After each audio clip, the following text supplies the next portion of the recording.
Prendre un autre appel et puis on en verra un autre ou deux tout à l'heure et on fera un petit test aussi, un changement de couleur. Mais on verra ça après. Gérard qui est dans les Vosges. Gérard, bonsoir. Bonsoir. Bienvenue le Vosgien.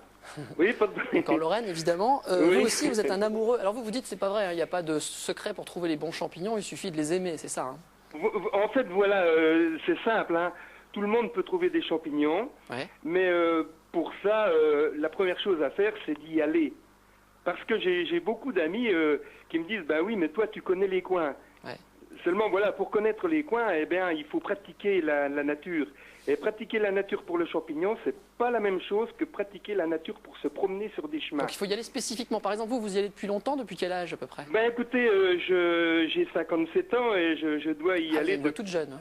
Depuis que je marche. Hein, Ouais. J'ai toujours pratiqué la forêt dans mon village, dans mon petit village des Vosges, oui. Voilà. Et bon, il faut également que les auditeurs sachent que la tenue vestimentaire est très importante pour aller aux champignons. C'est-à-dire, moi ça va pas là. Voilà, on va très souvent aux champignons quand le temps est humide ou pluvieux, Ouais. et surtout le matin. Et il faut quoi? Il faut des bottes, il faut des vêtements imperméables, il faut des vêtements chauds. Surtout là, bon, on entre en automne et... Il faut la loupe, monsieur Maurice? Il faut la loupe, ça peut servir tout à fait dans certains cas. Bon. Par exemple, Vous avez ça, vous? et le couteau de poche. Gérard, vous avez ce truc-là, vous? Ah oui, absolument. Ah oui, d'accord, carrément. Oui. Il faut vraiment Et une puis loupe. bon, il y a Ça permet de voir des détails anatomiques. Ouais. D'accord, très bien. Vous savez, le champignon, ça se mérite. Hein, Tout à fait. C'est le plus difficile, pour moi, le plus difficile à trouver, c'est la maurie.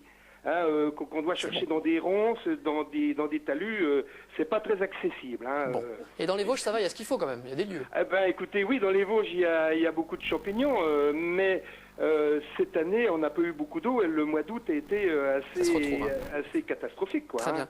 Merci en tout cas de votre passion, Gérard. Mais je vous Bonne en soirée. prie. Allez, on en fait encore un ou deux si vous voulez bien. On va montrer un petit truc, on va prendre un verre d'eau. On va prendre un verre d'eau, oui, tout voilà. à fait. Et un petit Allez-y. truc qui, en fait, c'est pour montrer que Alors, attends, on va montrer ça correctement. montrer ce Il champignon, va s'approcher. oui, pardon. Alors celui-là, il est clair, c'est ça il est l'histoire? très clair, oui. Et en fait, c'est ce qui peut dérouter l'amateur de champignons, le cueilleur. Ouais. Vous allez voir qu'il y a un tout petit truc. On va donc le laisser se baigner, on va dire, tremper. On va le laisser un petit peu.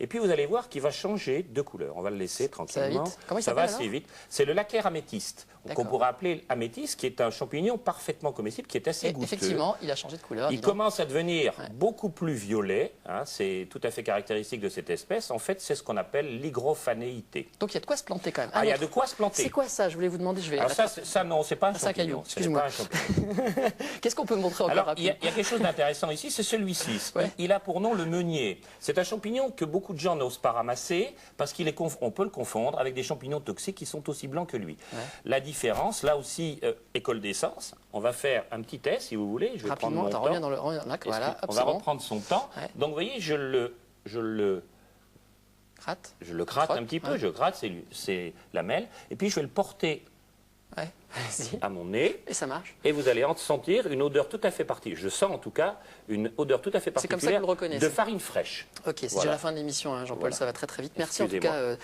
d'être venu. Oui, t'as raison, ouais. Voilà. C'est vrai. Très bien. Voilà. Donc en gros, il faut aller aux champignons, les respecter. Effectivement, Voilà. cette année, c'est un peu plus Voilà. difficile à cause de la Voilà. sécheresse. Voilà. Mais on prend quand même bien du plaisir, ne Tout serait-ce à qu'à les fait. chercher. Tout à fait. Oui, d'accord. Voilà. Merci beaucoup, Jean-Paul, pour ces petits conseils. On vous va en terminer en rappelant que demain, on parle d'autre chose. Ça n'a rien à voir. Demain, on s'intéressera à Verny tous les vendredis. Vous connaissez peut-être le secteur, c'est en Moselle. fait. Verny, là-bas, il y a des coins pour se promener. Et demain, on accueillera le maire de Verny, Jean-Louis Rossignol, qui viendra nous expliquer un petit peu ce qu'il y a de beau à voir dans cette commune. Si vous avez des questions à lui poser, n'hésitez pas à nous contacter 03 83 50 41 41 ou bien vous passez par Internet comme d'habitude. Dans un instant, la météo et puis juste après votre journal régional. Bon champignon s'il y en a ce soir à table. Et on se retrouve demain à 18h40. Merci, bonsoir. Et voilà. Et donc, j'ai cru que c'était un champignon.